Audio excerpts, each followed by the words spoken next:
I refused to give up my plane seat so a mother could sit with her young daughter, and she told the entire flight I was a horrible person. I'm 32 and I fly a lot for work, probably twice a month. I always book my flights early and specifically choose my seat because I'm anxious about flying, and having control over where I sit helps me feel less panicky. For this particular flight last week, a cross-country 6-hour trip, I'd booked a window seat in an exit row. I like the window because I can lean against it and close my eyes without anyone bothering me, and the exit row meant extra legroom. I'm also 5'10", so the legroom actually matters. I got to my seat and settled in, already feeling that pre-flight anxiety creeping up. Then this woman approached me with a girl who looked about 8 or 9. The woman said, "Excuse me," and I looked up. She explained that she and her daughter were supposed to sit together, but there was some mix-up with their tickets, and they'd been separated. She was in a middle seat 3 rows back, and her daughter was in the middle seat next to me. She asked if I'd be willing to switch seats with her so she could sit with her daughter. I asked where her seat was. She pointed to 18B, a middle seat between 2 large men who were already seated and taking up a lot of space.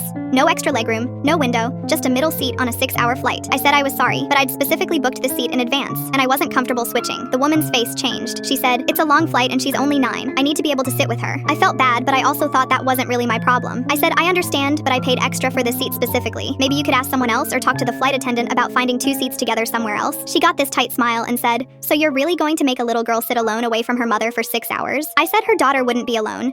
She'd be next to me and another passenger, and that lots of kids fly without their parents. The woman said, "She's 9, like I was being deliberately dense. At this point, people were staring and I felt my face getting hot. I said again that I was sorry, but I wasn't switching. The mom huffed and went to find a flight attendant. I saw her talking and gesturing toward me. The flight attendant came over and very politely asked if I'd consider moving to accommodate a family. I said I'd paid for this specific seat and wasn't interested in switching to a middle seat. The flight attendant said she understood and that she'd see what else she could do. The mother ended up sitting 3 rows back and her daughter sat next to me. Before the mom left, she said loud enough for people around us to hear, "I hope you're happy making a child sit away from her mother.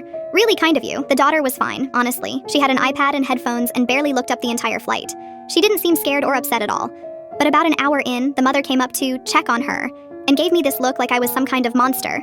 She did this 3 more times during the flight. When we landed, the woman made a point of saying to another passenger loudly, "Some people have no compassion. Imagine not giving up a seat so a mother can sit with her young daughter. What kind of person does that?" Several people looked at me and I felt humiliated. I told my boyfriend about it when I got home, and he said I was technically in the right, but it wouldn't have killed me to be nice and take the middle seat. My sister said the mom should have planned better and booked seats together in advance like I did, and that her poor planning wasn't my emergency. My coworker said she would have switched immediately because it's just a seat, and helping a parent sit with their kid is the decent thing to do. Now I keep second-guessing myself. The girl was clearly fine without her mom, and I do have flight anxiety that's worse in middle seats where I feel trapped.